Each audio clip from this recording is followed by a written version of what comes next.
পান্তা ভাত খেতে কে না ভালোবাসে।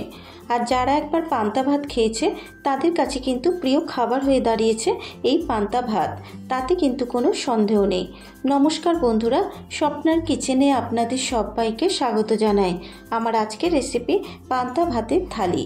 আর পান্তা ভাতের পাশে যদি থাকে আলু চোখা, ডাল পেঁয়াজি, পটল ভাজা, সাথে থাকবে কাঁচা পেঁয়াজ, কাঁচা লঙ্কা, শুকনো লঙ্কা ভাজা আর গন্ধরাজ লেবু, তাহলে তার কোনো কথাই হয় না। আর এই গরমে কিন্তু পান্তা ভাত খেতে দারুণ লাগে।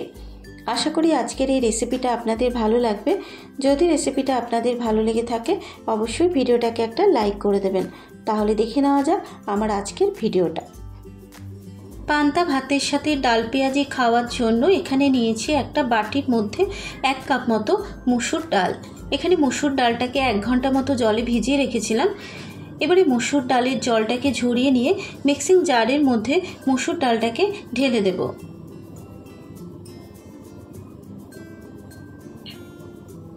মসুর ডালটা ঢেলে দেবার পর এবার এর মধ্যে দিয়ে দিলাম 4টে কাঁচা পাকা লঙ্কা, দিয়ে দিলাম 5 থেকে 6টা রসুনের কোয়া, আর দিয়ে দিলাম স্বাদ মতো নুন। এবারে ঢাকনাটাকে বন্ধ করে মসুর ডাল, কাঁচা লঙ্কা, রসুনের একটা মিহি পেস্ট রেডি করে নেব। ঠিক এরকম একটা ডালের মিহি পেস্ট রেডি করে নিতে হবে। ডালটা বেটে নেওয়া হয়ে গেলে এবার ডালটাকে একটা প্লেটের মধ্যে ঢেলে নেব। এবারে ডালের মধ্যে দিয়ে দেবো 1/2 চা চামচ কালো জিরে, দেবো 1/2 চা চামচ হলুদ গুঁড়ো, আর দিয়ে দেবো একটা মাঝারি সাইজের পেঁয়াজ কুচানো। এখানে পেঁয়াজটাকে কিন্তু আমি একটু বড় বড় করেই কুচিয়ে নিয়েছি। আর যেহেতু ডাল পেঁয়াজি বানাবো তাই এখানে পেঁয়াজের পরিমাণটা একটু বেশি দিতে হবে। এবারে কালো জিরে, হলুদ গুঁড়ো আর পেঁয়াজটা দেবার পর ডালের সাথে খুব ভালো মতো করে মেখে নেব।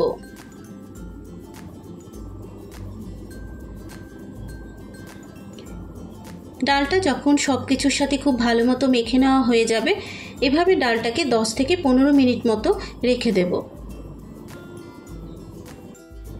ডালটা মেখে নেওয়া হয়ে গেলে এবার আলু চোখার জন্য এখানে নিয়েছি সেদ্ধ করে রাখা আলু।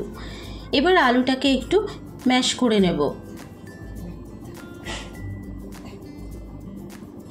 আলুটা ম্যাশ করে নেবার পর এবার আলু সেদ্ধটাকে মেখে নিয়ে এক সাইডে সরিয়ে রেখে দেব।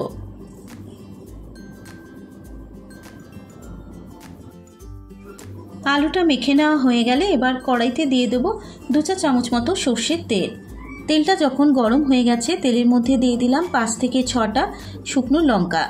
এবারে গ্যাসের ফ্লেমটাকে মিডিয়ামে রেখে শুকনো লঙ্কাটাকে ভেজে নেব। আজকে আমি 2 রকমভাবে কিন্তু আলু চোখাটা বানিয়ে দেখাবো। শুকনো লঙ্কাটা যখন ভাজা হয়ে যাবে এবার শুকনো লঙ্কাটাকে একটা পাত্রের মধ্যে তুলে নেব। শুকনো লঙ্কা ভেজে তুলে নেবার পর ওই তেলের মধ্যে দিয়ে দেব একটা বড় সাইজের পেঁয়াজ কুচানো। পেঁয়াজের মধ্যে দিয়ে দেবো 4টে কাঁচা লঙ্কা কুচানো, তবে ঝালটা আপনারা আপনাদের নিজেদের স্বাদ অনুসারেই অ্যাড করবেন। আর দিয়ে দিলাম 5 থেকে 6টা কুচানো রসুন। এবারে পেঁয়াজ, লঙ্কা কুচানো আর রসুন কুচানোটাকে লাল করে ভেজে নেব।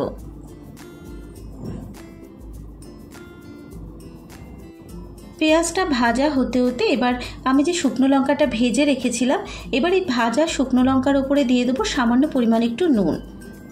নুন দেবার পর এবার ভাজা শুকনো লঙ্কাটাকে ঠিক এইভাবে একটু গুঁড়ো করে নেব।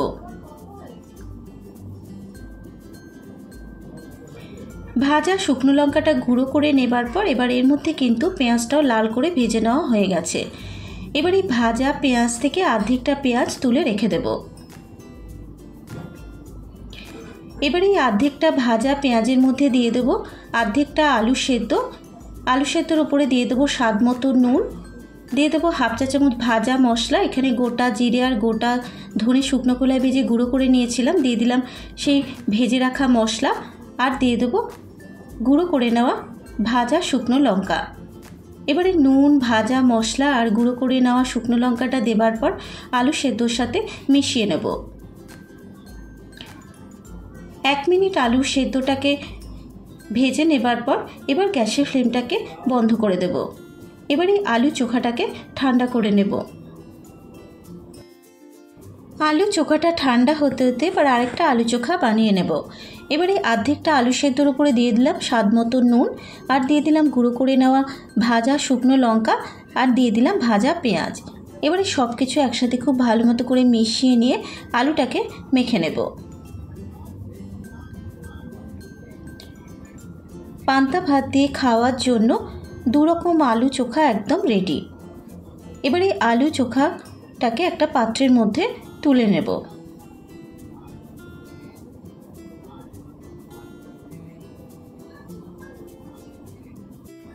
দু রকম আলু চোখা তৈরি করে নেবার পর এবার ডাল পেঁয়াজি ভাজার জন্য কড়াইতে দিয়ে দিলাম বেশ কিছুটা পরিমাণে সর্ষের তেল। তেলটা যখন গরম হয়ে যাবে এবার এই তেলের মধ্যে এক এক করে ডাল পেঁয়াজিগুলোকে ছেড়ে দেব। আর ডাল পেঁয়াজিগুলো তেলে ছাড়ার সময় একটু চ্যাপটা করে দেব, এতে করে কিন্তু ডাল পেঁয়াজিগুলো খেতে খুবই ভালো হবে। এবারে গ্যাসের ফ্লেমটাকে মিডিয়ামে রেখে ডাল পেঁয়াজিগুলোকে লাল করে ভেজে নেব। তবে বেশি হাই ফ্লেমে দিয়ে কিন্তু ডাল পেঁয়াজিগুলো ভাজবো না, কারণ বেশি হাই ফ্লেমে দিয়ে যদি ডাল পেঁয়াজিগুলো ভাজা হয় উপর থেকে পেঁয়াজিগুলো পুড়ে যাবে আর ভেতর থেকে কিন্তু কাঁচা থেকে যাবে। তাই যখনই ডাল পেঁয়াজিগুলোকে ভাজবো গ্যাসের ফ্লেমটাকে মিডিয়ামে রেখে ক্রমাগত নেড়ে চেড়ে ডাল পেঁয়াজিগুলোকে লাল করে ভেজে নেব। মিনিট 4 সময় ধরে ক্রমাগত নাড়াচাড়া করে নেবার পর ডাল পেঁয়াজিগুলো ভাজা হয়ে গেছে। এবারে ডাল পেঁয়াজিগুলোকে একটা পাত্রের মধ্যে তুলে নেব। ডাল পেঁয়াজি ভেজে তুলে নেবার পর ওই একই তেলে কিন্তু বাকি ডাল পেঁয়াজিগুলো ওই একইভাবে লাল করে ভেজে নেব। প্রত্যেকটা ডাল পেঁয়াজি ভেজে তুলে নেবার পর ওই একই তেলে কিন্তু পটলগুলোকেও ভেজে নেব। এখানে পটলগুলোকে আমি মাঝখান থেকে কেটে নিয়ে নুন হলুদ দিয়ে মেখে নিয়েছি। এবারে পটলগুলোকেও লাল করে ভেজে নেব। আর পান্তা ভাত দিয়ে পটল ভাজা খেতে কিন্তু দারুণ লাগে।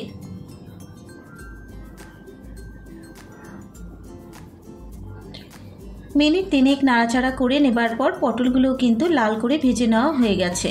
এবারে পটলগুলোকেও একটা পাত্রের মধ্যে তুলে নেব।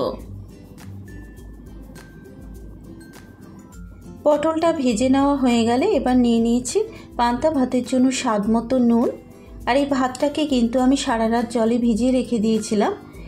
এবার এই পান্তা ভাতের উপরে দিয়ে দিয়েছি 4টে কাঁচা পাকা লঙ্কা, দেব 2টো শুকনো লঙ্কা ভাজা, তবে ভাজা লঙ্কার বদলে আপনারা কিন্তু পোড়া শুকনো লঙ্কাও নিতে পারেন। নিয়ে নেব এখানে একটা মাঝারি সাইজের টুকরো করে কেটে নেওয়া কাঁচা পেঁয়াজ, একটা গন্ধরাজ লেবুর টুকরো, আর সবশেষে দিয়ে দেবো 1/2 চা চামচ মতো কাঁচা সর্ষের তেল।